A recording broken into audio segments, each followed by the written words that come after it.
नमस्कार, स्वागत है आप सभी का। 69,000 शिक्षक भर्ती में 9 सितंबर को हुई सुप्रीम कोर्ट में सुनवाई का कोर्ट ऑर्डर जारी हो चुका है। जैसा कि आप सभी यहाँ पर देख सकते हैं, upon hearing the counsel the court made the following order, permission to file the specially petition is granted.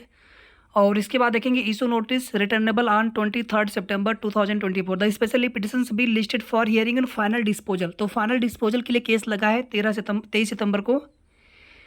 In order to facilitate the submission before the bench, it has been agreed that Mr. Prashant Shukla counsel on behalf of the petitioner, यानी कि याचिकर्ता की तरफ से Shri Prashant Shukla sir और mister Mandeep Kalra counsel for the respondents, तो respondent की तरफ से Mandeep Kalra sir shall act as nodal counsel, यानी सभी अधिवक्ताओं को आर्गूमेंट के लिए मौका नहीं मिलेगा। सिर्फ 2 अधिवक्ता ये रहेंगे, एक पिटिशनर की तरफ से, एक रिस्पोंडेंट की तरफ से, और एक स्टेट की तरफ से रहेंगे।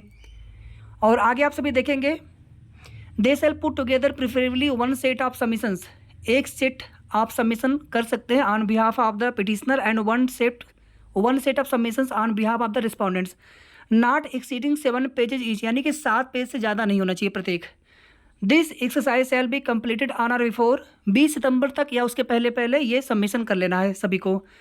The compilation of submission shall be exclusively in electronic form में होना चाहिए and shall be mail at, ये ईमेल आईडी दी गई है। और आगे आप देखेंगे स्टेट की तरफ से स्टेट की तरफ से Aishwarya Bhati ma'am additional solicitor general appears for the state of Uttar Pradesh. The state would also be at liberty to file its independent submission not exceeding 7 pages, यानी स्टेट भी अपना सबमिशन दाखिल कर सकते हैं जो कि 7 पेज से अधिक का नहीं होना चाहिए। List this specially petitions on 23 September 2024। In the meantime, fresh steps for redrawing the list in pursuance of the impugned directions of the division bench shall be held in abeyance। अब इसी को हिंदी में देख लेते हैं एक बार। सबसे पहले लास्ट लाइन को, जो कि ऑलरेडी आप सभी को बताया गया था कि तब तक यहाँ पर कोई भी कार्य नहीं किया जाएगा लिस्ट पर। यहाँ पे आप सभी देख सकते हैं, इस बीच डिवीजन बेंच में विवादित निर्देशों के अनुसरण में सूची को पुनः तैयार करने के लिए नए कदम स्थगित रहेंगे, यानी कि स्टे है। ठीक है। वकील की बात सुनने के बाद न्यायालय ने निम्नलिखित आदेश दिया, विशेष अनुमति याचिका दायर करने की अनुमति प्रदान की जाती है।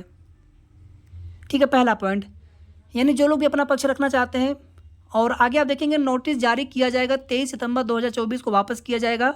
विशेष अनुमति याचिकाओं को सुनवाई और अंतिम निपटान के लिए सूचीबद्ध किया जाए 23 सितंबर के लिए। कोर्ट के समक्ष प्रस्तुतियां प्रस्तुत करने में सुविधा प्रदान करने के लिए यह सहमति हुई है कि याचिकाकर्ताओं की ओर से वकील श्री प्रशांत शुक्ला और प्रतिवादियों के वकील श्री मनदीप कालरा नोडल वकील के रूप में कार्य करेंगे। वे अधिमानतः याचिकाकर्ताओं की ओर से प्रस्तुतियों का एक सेट और प्रतिवादियों की ओर से प्रस्तुतियों का एक सेट यानी सबमिशन एक साथ रखेंगे, जो प्रत्येक 7 पृष्ठों से अधिक नहीं होगा। यह अभ्यास यानी यह सबमिशन 20 सितंबर 2024 को या उस डेट तक पूरा किया जाना चाहिए। सबमिशन का संकलन विशेष रूप से इलेक्ट्रॉनिक रूप में होगा और इस पर ईमेल किया जाएगा। उत्तर प्रदेश राज्य की ओर से अतिरिक्त सॉलिसिटर जनरल ऐश्वर्या भाटी पेश होंगी। राज्य को भी स्वतंत्र रूप से 7 पृष्ठों से अधिक की दलीलें 7 पृष्ठों से अधिक की न हो दलीलें दाखिल करने की स्वतंत्रता होगी। विशेष अनुमति याचिकाओं को 23 सितंबर 2024 को सूचीबद्ध करें। तो हो सकता है कि 23 को ही केस डिसाइड हो जाए या फिर अधिकतम एक डेट और लग सकता है। उसके बाद फिर ऑर्डर रिजर्व करते हुए अंतिम फैसला आप सभी को देखने को मिल सकता है। जो स्टेट के लिए बोला गया सबमिशन के लिए, यहाँ पर देखेंगे नॉट एक्सीडिंग 7 पेजेज, अगर हिंदी में देखेंगे आप सभी 7 पृष्ठों से अधिक की दलीलें दाखिल करने की स्वतंत्रता होगी। तो 7 पृष्ठों 7 पेजेज से अधिक नहीं होना चाहिए, यहाँ पर ये होना चाहिए था। खैर ये गूगल ट्रांसलेट से होता है हिंदी ट्रांसलेशन, तो थोड़ा बहुत मिस्टेक हो जाती है। अब यहाँ पर देखिए आगे आप सभी, कुल मिलाकर के चीज़ें ATRE पर हैं। और आप सभी को हमने यही चीज़ें बार बार बताई थी कि जो भी आर्गूमेंट, जो भी चीज़ें आपको देखने को मिलेंगी सर्वोच्च न्यायालय में ATRE पर ही देखने को मिल सकती हैं। अगर इसको चयन का पार्ट माना जाएगा, फिर आप सभी जानते हैं कि जो भारांक देने का आदेश था माननीय सर्वोच्च न्यायालय का, अगर ये चयन का पार्ट माना गया होता तो भारांक इसी स्टेज से देना पड़ता। और चूँकि अब देखिए पहले जो समायोजन रद्द हुआ था वो अलग क्राइटेरिया थे, लेकिन जब भर्ती स्टार्ट हो गई थी उस समय ATRE, और चूँकि अब इस स्तर पर आकर के अब जो भी उनको रिलीफ मिला था शिक्षा मित्रों के लिए, तो वो अलग माननीय सर्वोच्च न्यायालय का आदेश था। तो अब देखना ये होगा कि सर्वोच्च न्यायालय किस प्रकार से डायरेक्शन देते हैं इसमें ATRE को लेकर के। और जितने भी देखिए प्रभावित होंगे शिक्षक, ये तो 100% तय हो चुका है, चाहे उनकी संख्या कितनी भी हो, लगभग 10,000 के आसपास तक माना गया है। अब ये समायोजन को लेकर के माननीय सर्वोच्च न्यायालय से किस प्रकार से डायरेक्शन आएगा, चूंकि 4 वर्ष से कार्यरत शिक्षक हैं, किसी भी वर्ग के हों, जो लोग भी चयनित है तो 4 वर्ष से लगभग ड्यूटी कर रहे हैं वो लोग हैं।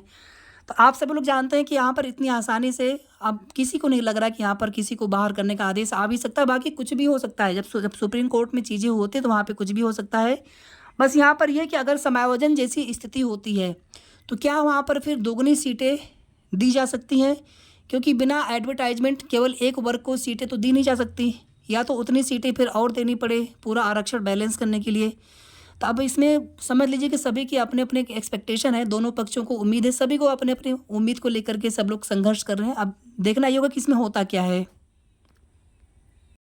कुल मिलाकर के मेरिट पर डिसीजन आना है। मेरिट यानी कि जो आर्गूमेंट होगा, ये वाली मेरिट नहीं, जो आर्गूमेंट होगा तो उसमें जज साहब को जो भी चीज़ें वहाँ पर उचित लगेगी, जिनके भी तर्क से सहमत होते हुए दिखेंगे, और उसके बाद फिर देखिए स्टेट की तरफ से क्या कहा जाता है।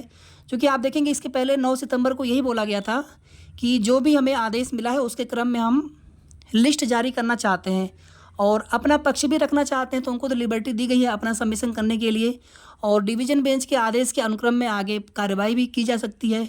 लेकिन जितने लोग प्रभावित होंगे उनके उतने लगभग संख्या में, यानी कि और जितने लोग प्रभावित होंगे उनके बराबर तो उतनी सीटें देनी ही पड़ेगी नई लिस्ट में।